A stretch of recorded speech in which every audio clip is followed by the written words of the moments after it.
ভাই বোন তো সবার কাছেই ভীষণ আদরে, তবে যখন ভাই বোনকে বেশি ছোট থেকে মানুষ করতে হয় বা একসাথে বড় হয়ে ওঠা হয়, আমার মনে হয় এটা একটু বেশি স্পেশাল। তেমনই এই যাকে দেখতে পাচ্ছেন, এ হলো আমার কাছে সেই একটা মানুষ। এটা আমার বোন।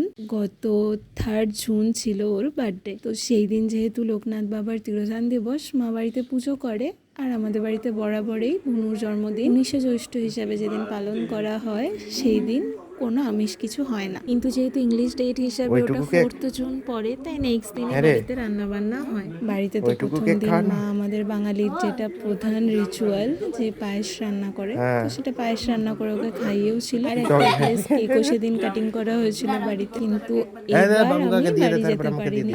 সেই জন্য বুনুকে বলেছিলাম চলে আসতে, আর আমার হাজব্যান্ড রাত্রে ওকে গিয়ে সেই দিন বাড়ি থেকে নিয়ে এসেছিল। আর পরের দিন আমি বাড়িতে ওকে বেশ কিছু রান্না করে খাইয়েছিলাম। আমার বোন বরাবরই আমার হাতে রান্না খেতে খুব ভালোবাসে। আর ওই যে বললাম, ওকে আমি ছোট থেকে চোখের সামনে বড় হতে দেখেছি। আমার আর ওর এজ ডিফারেন্সটাও অনেক বেশি। তো ছোট থেকেই আমি ওর বার্থডেতে নিজে হাতে রান্না করে খাওয়াই। প্রথমে মাকে হেল্প করতাম, তারপর একটা টাইমের পর থেকে এটা আমারই মেন দায়িত্ব ছিল, মা আমায় হেল্প করতো। আর বিয়ের পর থেকে লাস্ট 2 বছরও বাড়িতে গিয়েই সব করেছি, কিন্তু এবার সেটা বাড়িতে যাওয়া হয়নি বলে এই বাড়িতেই ওকে বেশ কিছু আয়োজন করে খাইয়েছিলাম ওর পছন্দের। ও বলেছিল যে দিদি, আমি কিন্তু বার্থডেতে এবার তোর হাতের পিৎজা খাবই।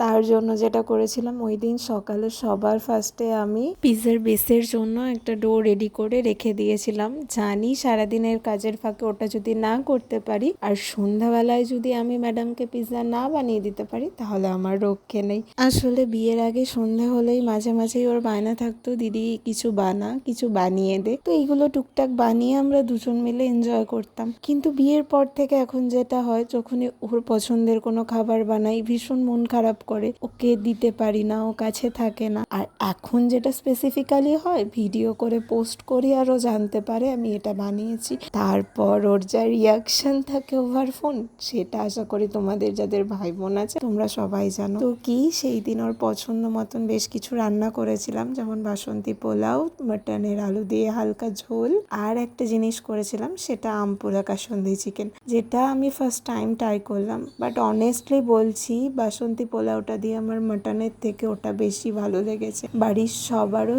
সেম কমেন্ট ছিল যে দারুণ হয়েছে চিকেনটা। ব্যাস আর কি, ম্যাডাম তো খাবার দাবার খেয়ে ভীষণ খুশি। আর সত্যি বলবো, ওর মুখের এই হাসিটার জন্য আমি সমস্ত কিছু করতে রাজি আছি। ও যে ঠিক আমার কাছে কি, সেটা হয়তো আমি কোনোদিন কাউকে ভাষায় প্রকাশ করতে পারবো না। যাকে সবই তো ঠিক ছিল, তবে এই যে খাবারগুলো খেয়ে বুনু রিয়াকশান দিচ্ছে, তার থেকে ভালো আমার রান্না খেয়ে আরও একজন রিয়াকশান দেয়। তাকে আমি কিন্তু সেই দিন ভীষণ মিস করেছি।